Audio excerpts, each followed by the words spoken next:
India is going back to the moon in style, learning from the failure of its previous mission. Chandrayaan-3 is roaring towards our only natural satellite. ISRO has embarked on an ambitious journey to land the unmanned spacecraft on the surface of the moon.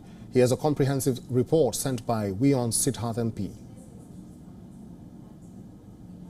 The liftoff of India's largest and heaviest rocket, the LVM-3 vehicle. This is a 642-ton rocket that's lifting off. LVM-3 is a rocket that is powered by 3 types of fuel: solid, liquid and cryogenic fuel. You can see that the LVM-3 rocket is lifting off now. So as we speak, there's 400 tons of solid fuel that is burning. This is hydroxyl terminated polybutadiene ammonium perchlorate that's burning. Nearly two-thirds of the rocket's fuel is burning as we speak to get the rocket off the ground. Let's remember that this is a mission that will last about 16.5 minutes. The rocket is now giving away its characteristic engine roar for almost an 8-kilometer radius around Satish Dhawan Space Center. With this begins India's latest tryst with the moon. Indian Space Agency ISRO's heavyweight LVM-3 M4 rocket lifted off from Sriharikota in the southern state of Andhra Pradesh, carrying the Chandrayaan-3 spacecraft, which is blazing its way to the far side of the moon. Chandrayaan means moon vehicle in Sanskrit, built on a budget of just under $75 million. The spacecraft carries an orbiter, a lander and a rover in a demonstration of India's emerging space technology. The spacecraft has now embarked on a journey lasting slightly over a month. It will land on the lunar surface on August 23rd. As thousands of enthusiasts clapped and cheered at the launch site, applause and cheers swept through mission control at Satish Dhawan Space Center. Chandrayaan-3 has started its journey towards moon. Our dear LVM-3 has already put Chandrayaan-3 craft into the precise orbit around Earth. 170 by 36,500 kilometers was its intended target orbit, and it is precisely there now. Only 3 other space agencies, the United States, the former Soviet Union and China, have touched down a lander on the moon's surface, but none have landed near the lunar South Pole, where ISRO has set its eyes. After landing on the moon, 6-wheeled rover Pragyan will emerge. Pragyan means wisdom in Sanskrit. The rover has 2 payloads. One would explore the lunar surface. The second one will make measurements, which would help in search for Earth-like planets outside our solar system. An unprecedented feat that would advance India's position as a major space power. With Siddharth MP in Sriharikota, Bureau Report, WION, World is One. Let's now talk about this mission. Our senior correspondent Siddharth MP is joining us live from Sriharikota. Siddharth MP, hi there. So after the launch, what happens to the spacecraft? Good morning, Eric.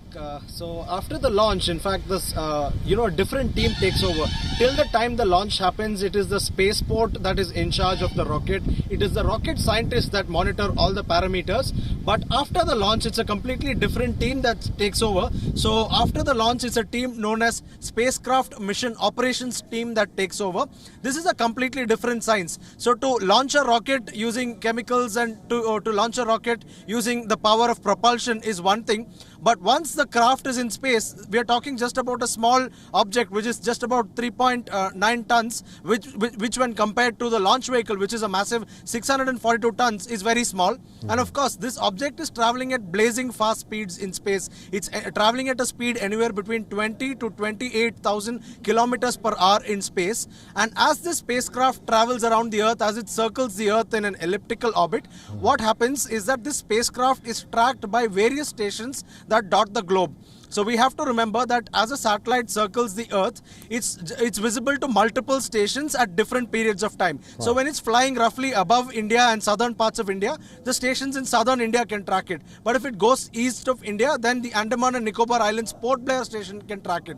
Thereafter, if it goes further east, stations in Brunei can see it, and thereafter further east Australia. And then as it emerges through the west, stations in America and Europe can see it. So as this spacecraft circles the globe, it will be able to get tracked by various stations. All of them will be able to collect data from it and monitor its health, tell how it's doing, and share that information with the Indian Space Agency, because this is a joint effort. So space is not a unitary effort of one country. It's a multilateral effort, especially when you do such deep space missions. So several nations are supporting India in this. So as far as the European stations are concerned, in UK there is Goonhilly station. Then in Kourou in French Guyana, there is a station by the European Space Agency. And there's a wide network of NASA sensors across the world that will also be tracking this mission. So now the action is shifted to ISRO's tracking and command center and deep space network using giant antennas. They will be the ones now tracking the spacecraft, watching its movements, and as necessary issuing commands to the spacecraft to perform maneuvers in space, Eric. Well, Siddharth, I was just about to ask you which international organizations are supporting this mission, but you have rightly put it there. Why is Chandrayaan-3 taking 40 days to reach the moon?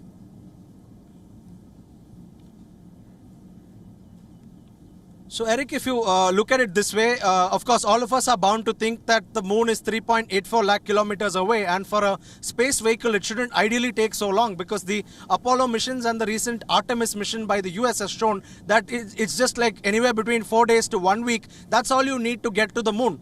But let's remember that India does not yet have such capable rockets like the Saturn V that carried the Apollo 11 astronauts to the moon. And neither does India have a powerful launcher like the Space Launch System, or SLS, of NASA, which was recently used to launch the Artemis mission, the first Artemis unmanned mission.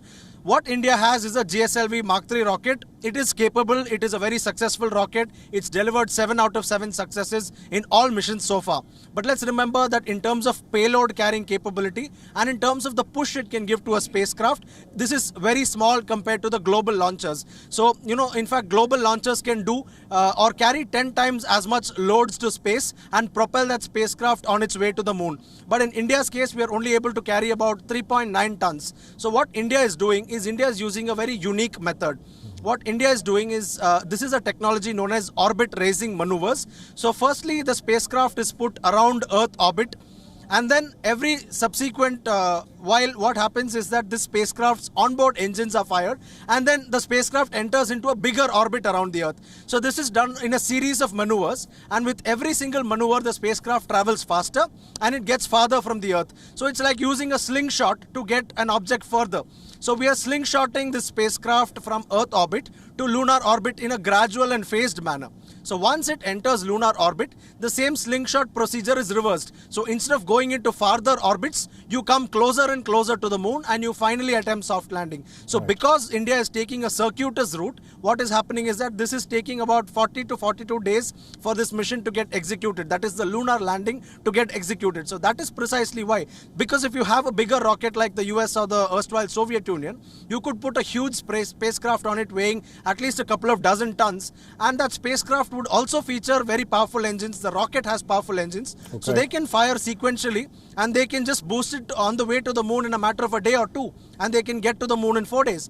But given the limitations of India's rocket and spacecraft, what is being done is we are using what is known as home and transfer orbits. We are using the most energy efficient route to get to the moon with the available resources. Live from Sriharikota, our correspondent Siddharth MP. Thank you. WION is now available in your country. Download the app now and get all the news on the move.